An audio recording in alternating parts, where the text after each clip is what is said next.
Welcome back to the Niche Podcast, where we discuss the arcs of different people that work in the niche data industry, working with sellers, working direct to motivation. Today I have a special treat for you. We have community member Evan Ragsdale. What's up, buddy? What's up, man? How are you doing? I'm doing good. Thanks for being on here. Totally. Yeah, thanks for having me. Of course. And Evan is one of our community members doing great things, doing a lot of deals. And today we just kind of want to go into his backstory, how he gotten into real estate, kind of what his business looked like and what it looks like now. So Evan, give us your elevator speech. So, got started a few years ago, really focusing on spending a lot of money on direct mail and kind of doing the whole absentee with equity and spent about $30,000 doing that. It was definitely a waste of time, except for the fact that I learned some valuable lessons. And actually, the house I live in right here, I got off that mail campaign. It was a straight seller finance deal. It was really beautiful. And what I realized was that, I have a little bit of a knack for talking to sellers about things a little bit more creative besides just a cash offer. So from there, I got into learning more about sub two and all that kind of stuff, and try to kind of brand myself in Nashville as like, hey, I'm the sub two guy. You can bring your sub two deals. So we started doing that, in like 2020, 2021 when rates were really low. But then I ran into the problem of, shoot, these low equity deals that we were getting that people were eating up like crazy are now 6 and 7% rates. And Yeah. so then the problem became, how do I make money and not go out of business? And that's when I found you. So. Gotcha. So you went down the path of creative finance, which I actually really love. I got into creative finance about the same time that you did. Did a lot of deals in that way and built up a decent little portfolio, but really wasn't aware of the operational complexity and kind of the expenses that come with that. Can you kind of give us a story or two on like what happened with that? Is it just that easy as getting something under contract, creative finance, and then it starts churning off cash flow and tax benefits and all that stuff? Kind of share your experience with it. That's why I'm here. I'm officially retired. Everything's great. No, no, it can be a beautiful thing, like you said. It can help you to acquire properties in a way that most of the time you wouldn't be able to and acquire great terms. But there's definitely a lot of I would say challenges when it comes to, especially when you're first getting started, right? And you don't have a ton of capital. I think everyone kind of teaches you, go buy rental property, go do this thing, build passive income, which I know you've talked about. And the reality is like this week, I've had to replace a deck for $5,000 on a rental. I've had to replace a hot water heater. And I had to, I think it was like replace like I had to paint a whole house because they said the paint was peeling. So it's like there's $7,000, $8,000 in a week that I could have back, if I hadn't bought those rentals. And they've been great, but those are definitely some of the challenges when you get something under contract and you don't have reserves or you don't know the purpose behind why you're buying the rental, besides Yeah. what someone just told you to do. Yeah, 100%. We all have been taught in the last few years, I think, that passive income is sexy. And it kind of is in some ways, but there's also degrees of passive. And rentals many times are not as passive as we would like. And you're dealing with tenants and toilets and having to deal with repairs and stuff. And if you haven't accounted for those repairs, all of a sudden, your cash machine in terms of your wholesaling and your wholetailing profit gets eaten up and can kind of be a challenge. So you had mentioned before that you were sending out quite a bit of traditional marketing and you found it to be a waste of time. Can you kind of expand on that? What did you mean by that? Yeah, it's so funny. I'll show you this. This is my little reminder. This is what we used to send out. So it was all the Nashville Yes. landmarks. And that's my little reminder to probably never do that again. It doesn't mean that I won't send direct mail, but I think the biggest like lesson that I learned sending direct mail for sure was that I had no idea like who I was targeting. I was targeting a buy box, like quote unquote, versus marketing towards people that have problems that you can solve. Gotcha. So for the longest time, we were doing direct mail the traditional way, and it actually worked extremely well. We were getting over a 3 or 4 year period, like a 12 or 14x return on direct mail. It was really, really good.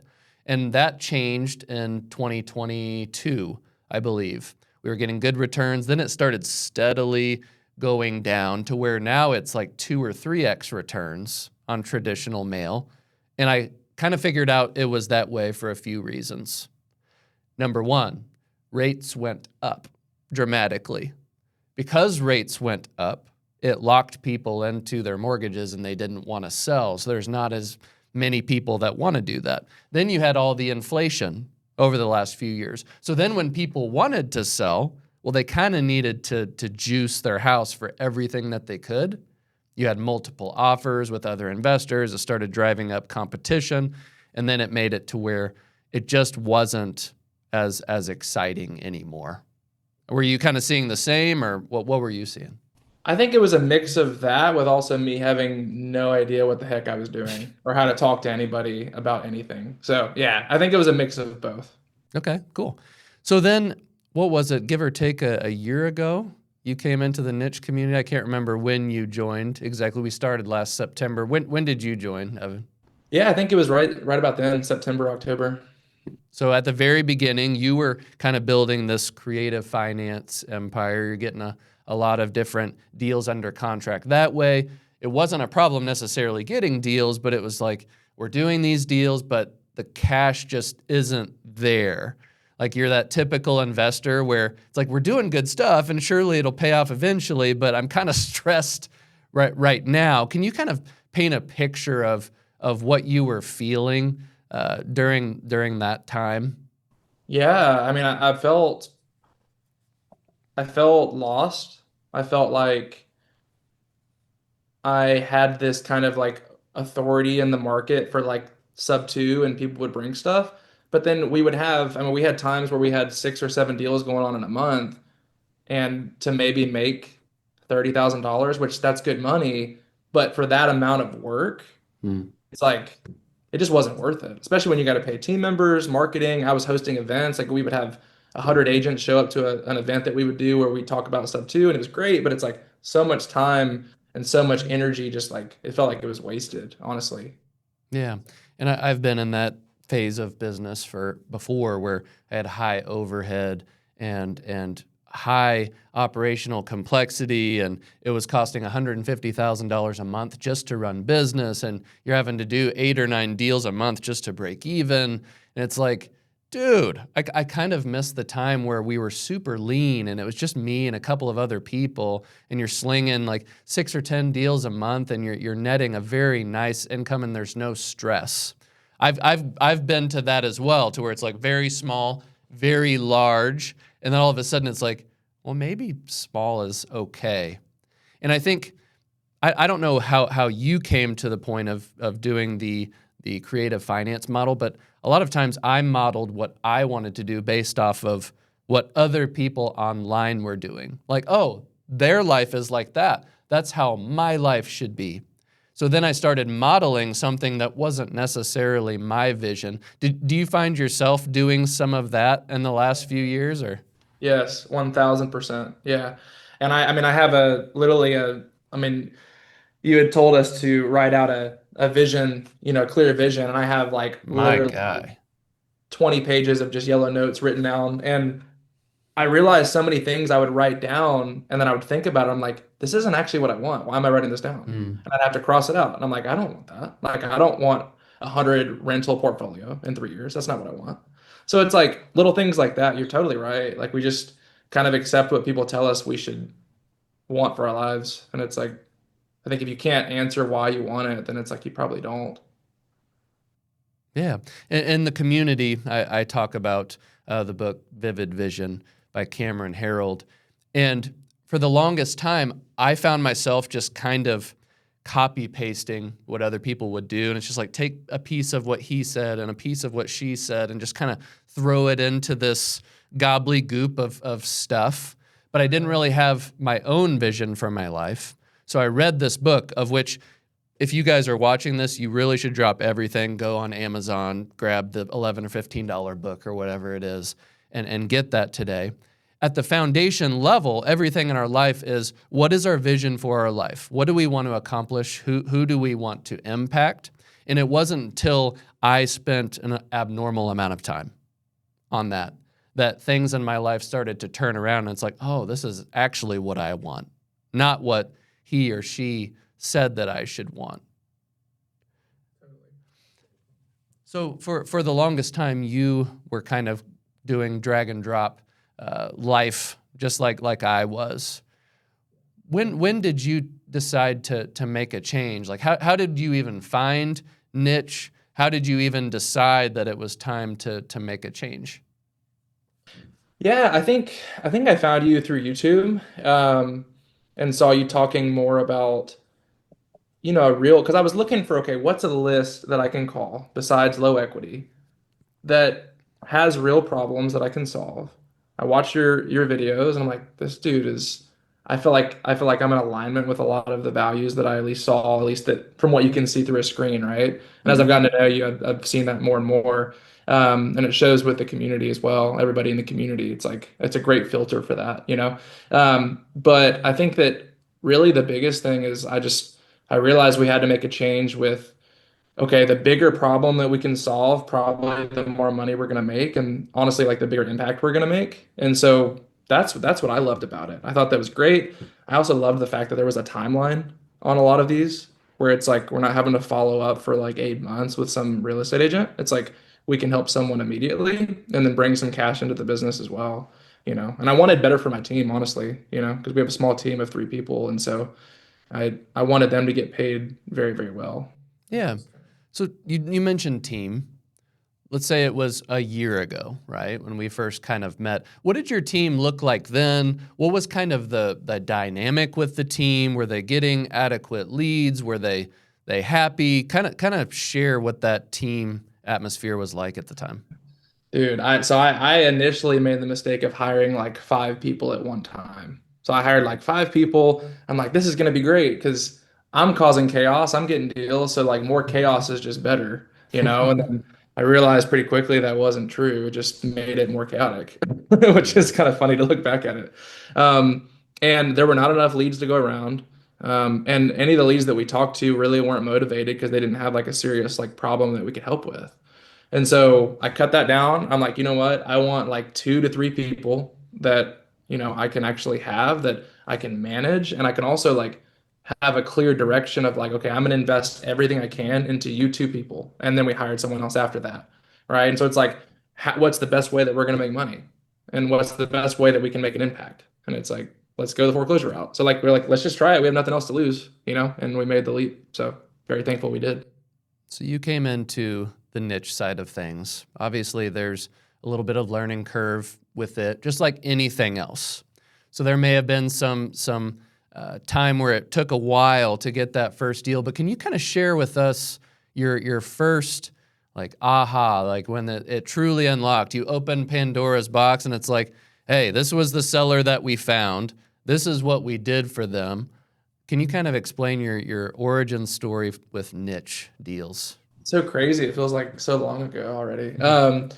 Yeah. So origin. So we were cold calling, right? Texting, which we still do that. And yeah, we called this lady, and at this point, I don't remember her name, but she was um, super, super sweet. She was about a week away from her auction, roughly. And Cindy on my team called her, and Cindy's incredible. She called her. And, we set the appointment to go meet with her and really talk through her options. And it turned out her husband or ex-husband was in prison. So it was like a whole different like layer to it, which we had never dealt with that before. We had never dealt with foreclosure. And so I'm over here being like, oh yeah, we can get your auction stopped and it's gonna be great. And then I'm like texting Michael like, okay, so what do I do now? Because it's just like you figure it out as you go. It's not about like how you solve the problem, it's like who you know. And so like that's the shortcut, right? Is like getting with people like that. And so you walked me through exactly how to do it. I mean, you even got on the phone with one of my leads to be able to like teach me how to stop an auction. Took an hour of your time to do that. It's like that's crazy. So yeah, it was really cool. We got to help this lady. We helped give her some time in the home. We gave her some cash. We dealt with the ex-husband in prison, getting documents signed. It was chaotic. And it ended up being my first flip, which was really, really cool. So like there were a lot of firsts within that deal and went well and made good money from it. So yeah. We kiss and tell on this podcast, Evan. That first Okay. deal, I know it's been a while. You don't remember every detail, but what do Yeah. we think we brought in on that first one? Do you remember? On the first one, we brought in about 35,000. Yeah, and it was a super quick. It took like 2, 3 weeks. So What's crazy is we throw around these numbers now, but that number, that exact number, 35,000 was my whole year's salary as a teacher many years ago. I think I made a tish bit more with my coaching stipend, but I remember I had to work 80 hours a week for a year to make that. And now we're able to not only make good money to serve our team, serve our family, but we also get to serve these sellers and get emotional income on that side. When you've started, since you started with Niche a year ago, obviously you're making good money, which is great. But can you kind of go through the emotional income side of things and like maybe a story or two where it's like, wow, I really made an impact with that seller. And it wasn't just I gave them a cash offer. Like I really changed that person's life for the better. yeah, yeah. You know, it's so funny. I'm looking at my text. So I just got a text literally the other day of a seller that truly enjoyed working with. And we're probably going to make more money on this deal than we've made on any other deal. So Mm, it's kind of crazy how sometimes you can make the most money and people are still like, thank you. So, anyways, her name is Lisa. She's an amazing person. So we were on the phone talking to her, asked her, how much she wanted for the property, how much cash she needed to take care of, the things that she needed. And she said, I need $10,000, right? So I'm like, okay, I think we can make that work, looking at the numbers. So I go meet her at the house. When I get there, I see she has a Bible open on her table. She mm, has, worship music playing, and she starts telling me she works for a preschool, and it's a really sweet ministry. And we just started talking, right? And I'm like, man, this person is just incredible. So we sit down. I'm about to have her sign the purchase and sale agreement. And I just said, hey, how are you feeling about everything? Like, besides the money, like, how are you feeling about us being able to stop the auction for you and just confidence level and being able to find a new place? She's like, I feel great about it. Y'all are amazing. And I said, how would you feel if we gave you $20,000 instead of $10,000? And she just bawled crying. And it makes me want to tear up, honestly, because like, mm. and we hugged it out, and so we ended up giving her $20,000. We just closed that on Monday, so yesterday. And she texted me and she said, y'all, you and Cindy and your team, you're truly a blessing. You and your team have given me calm and peace during my storm, and Wow. I am forever grateful. And it's like that's beautiful, that we get to do that. So That reminds me so much of one of my favorite niche deals that I've ever done. I've done a few YouTube videos on it. I followed up with this person 117 times to even get the opportunity. But when I finally met her, I met her at the house. She's like, I cannot go in there. The the emotional toll is too large. My son took his life in the house. I just can't do it. So I go take a look at the house. It's raining outside, so we didn't do the conversation outside. We drove to like a local McDonald's, if I remember right, or something like that. And this woman's like, I know the house is a wreck. It's full of mold. It's disgusting, all this type of stuff. I want to say like $70,000. $10,000 would be life changing. Kind of the same numbers as you were saying. I knew the house was worth over 300 fixed up.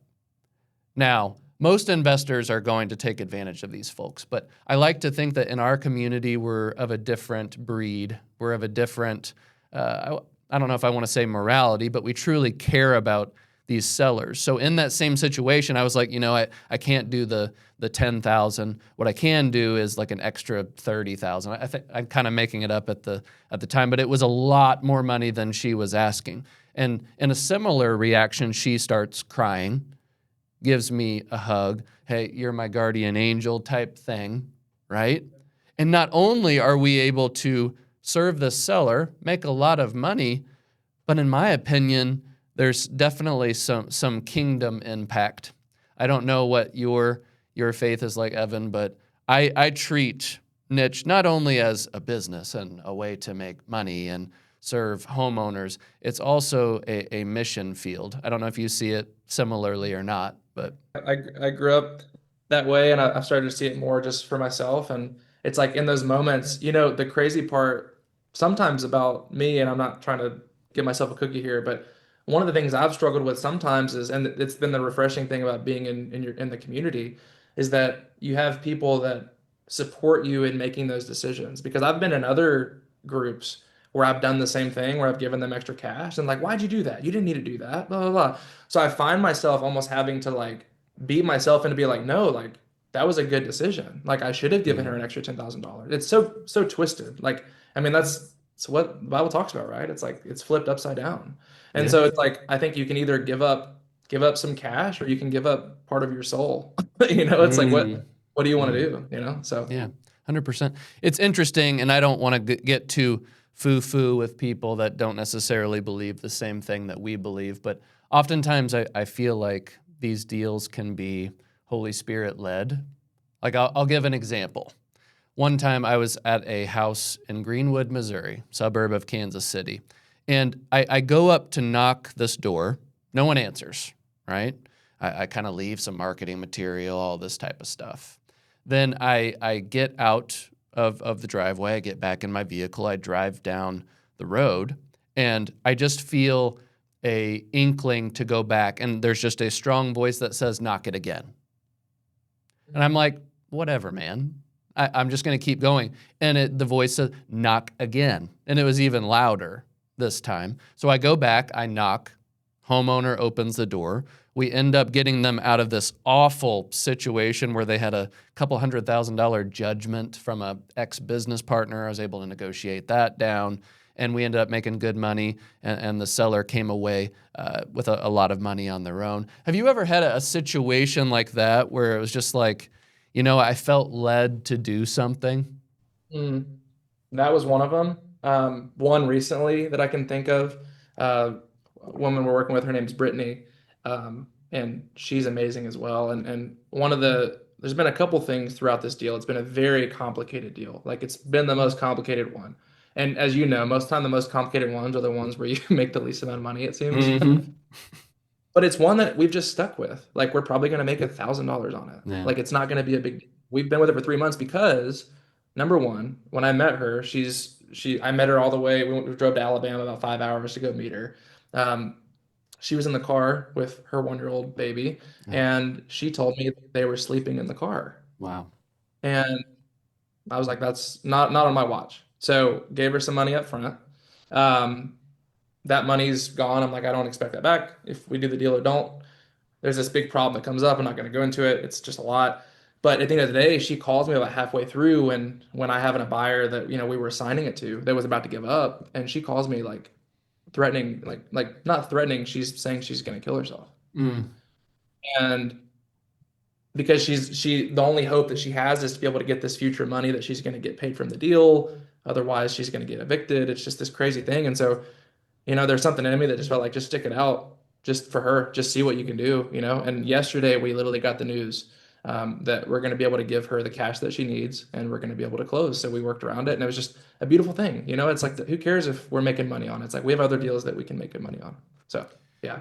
Yeah, guys, so many of us think of real estate and wholesaling and going after niche lists as just a business. And there are times that we have easy deals and we make a lot of money and it can kind of seem transactional, right? And it's like, what impact did I really make? But there are situations like this to where you can truly change the trajectory of someone's life. Evan going through with this deal, even though there was no financial incentive really. It was actually a detriment financially. But who knows what will happen to this mother? He may have been aided in saving her life, and who knows what she will do long term. So those are really cool things. So let's try to transition a little bit. Obviously, we've got some wins here. And before you started building a team that was a little too big, maybe you can't really give everyone enough leads. It just really wasn't what you're wanting. Can you kind of share with us what your team is looking like right now?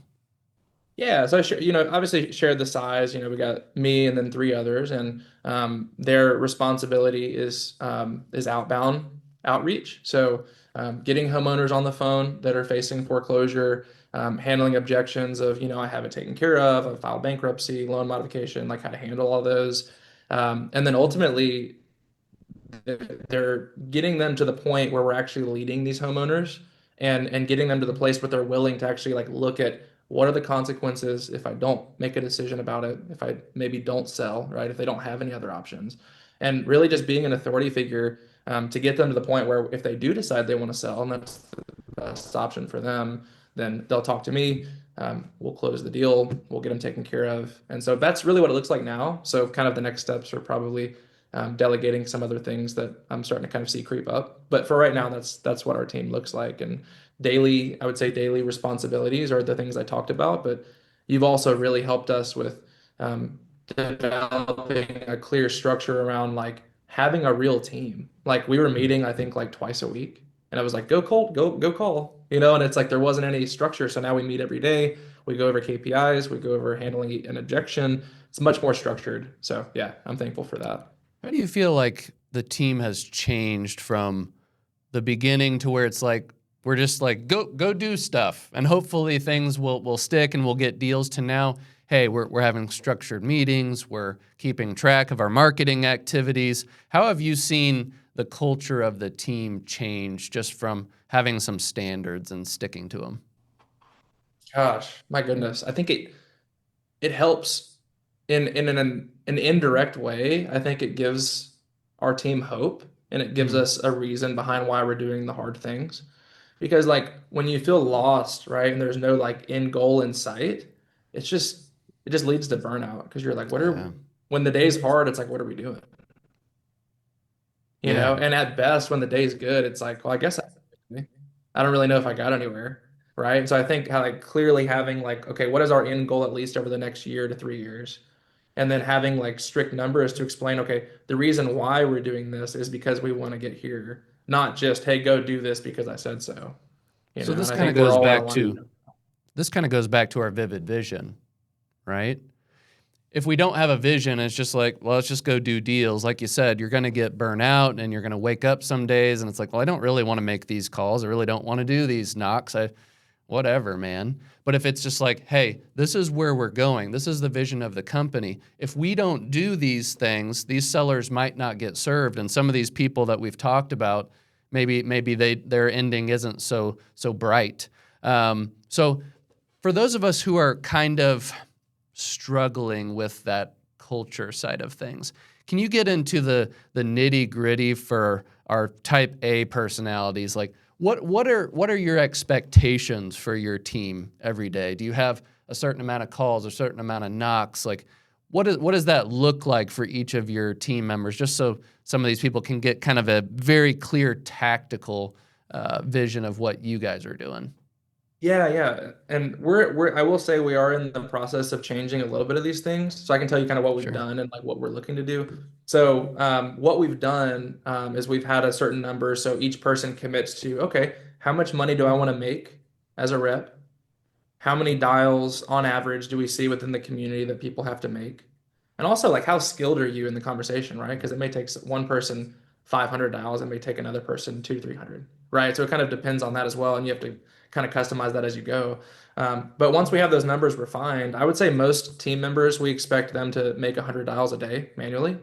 So 100 dials a day is the standard. Now, if we have one that's like a 30-minute conversation and great, it's like I'd much rather you have conversations. The point is not dials, it's quality conversations, right? So I understand that. So that's one piece of it. But the second piece now is kind of what we've talked about. I'm sure you'll share, and I think you already have in some videos, having tiers of like gold, silver, and bronze, and just making sure that we're hitting the gold daily. We're hitting the silver, every 2 days, 2 to 3 days, and then the bronze is definitely more automated and nurturing. So those are kind of the numbers we shoot for.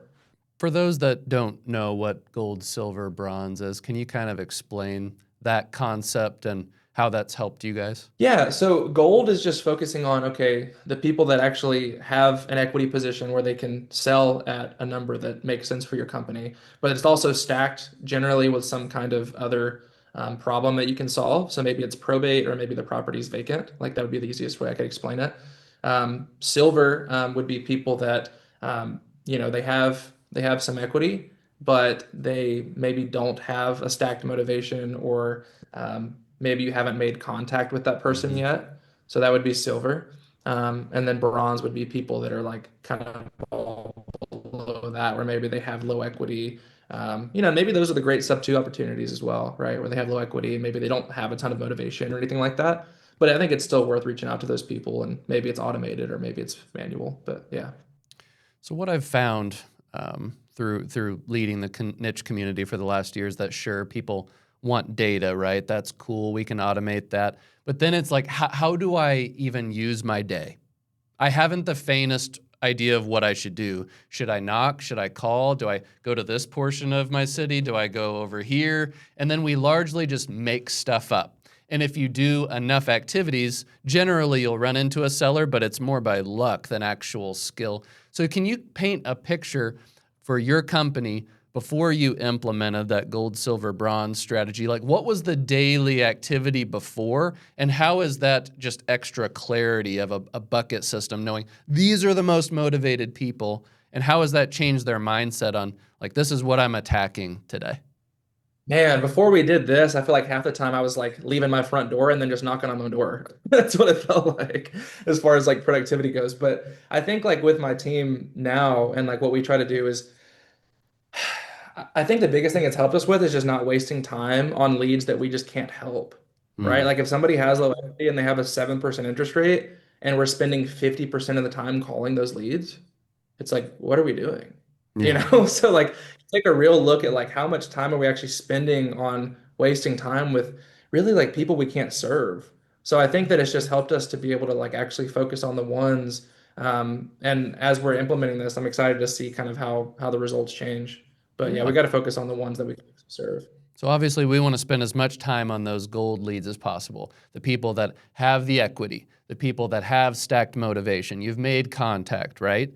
But we have admittedly spent so much time on what we call those bronze leads. They're very low equity. There's not a whole lot that we can do, and we spend an insane amount of times on these properties that don't make much money. Do you have kind of an example of, I call them a wild goose chase, right? To where you spend all kinds of time on it. An example of spending time on a bronze lead that was just like, good grief, that was just a giant waste of time. Gosh, my goodness. Yeah, I mean, I have one that was like, we got under contract, sub two. I was like, I'm just gonna try to help this lady out. It was a high rate. Anyways, we spend all this time, right? We find our buyer. We explain we're going to find you a buyer to take over payments. She gets it. She's happy with it. Great. And then like we do all this work, and then like 2 weeks before closing, she's like, "Hey, I think I just don't really want to do this anymore." Mm, And like I'm not the type of person to like be like, "No, you signed this." It's like, look, if it's a sub two deal, like you don't want to force someone into that. It's like they should really want to do that, right? And so that's just my opinion, right? And so it's like we hold people to standards, but it's like I'm not on something like that where it's like not a lot of margin or anything. I'm like, go for it. So we just spent like 2, 3 months doing that. I'm like, what are we doing? So yeah, that's an example.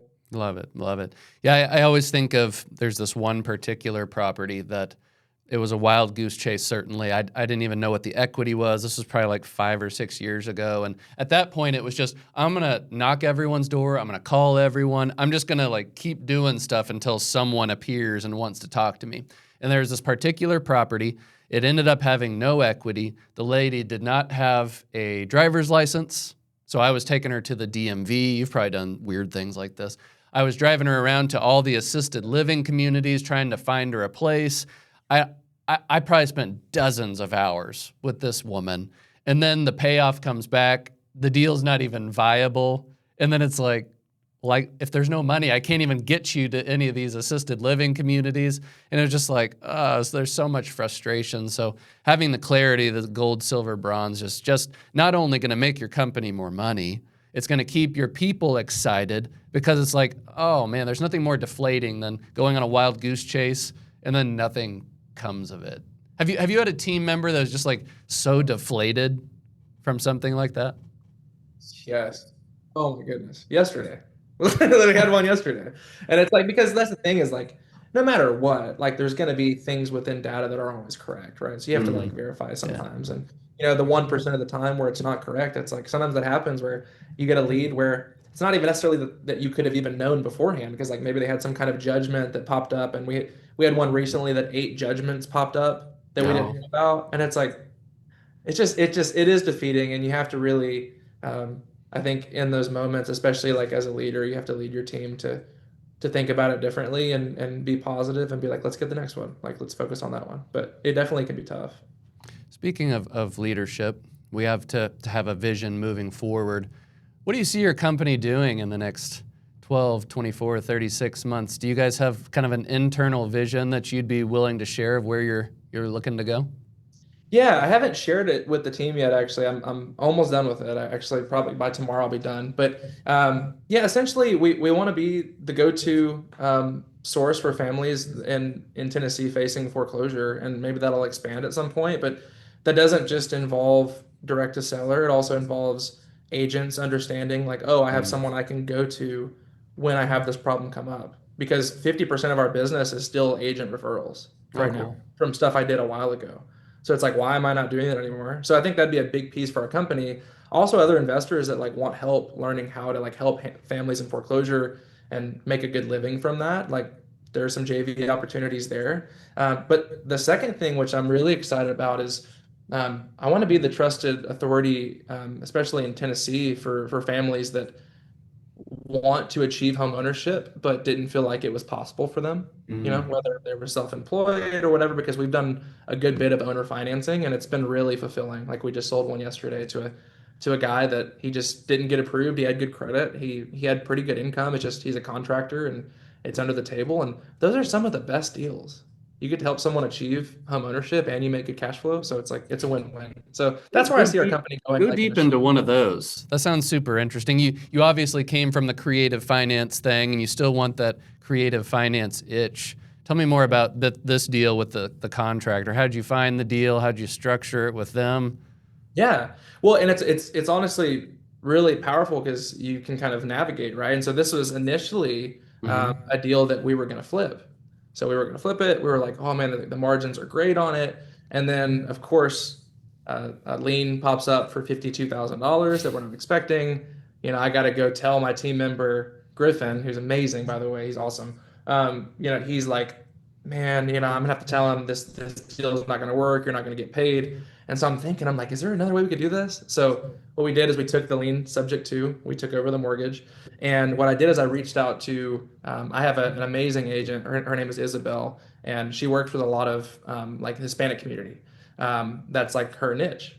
And so I Yeah. reached out to her, like, hey, do you have anybody that would want a house in this area? Like this house needed probably 70, $80,000 of work, right? And I was like, I'm selling it as is to a contractor, somebody that can do it. Sure enough, this guy's like, I love the house. It's sitting on like 5 acres. He has dreams with his family to be able to build a second house on it. And it's like, it's a really beautiful story. So yeah, I mean, numbers wise too, we'll do good on the deal.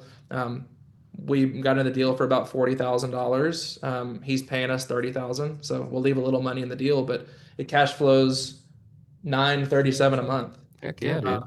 for the next 30 years. So yeah, it's a good Very deal. cool. Very cool. So I want to make a few announcements. And then while I'm making those announcements, I want you to think about one lasting piece of advice that you would give the audience.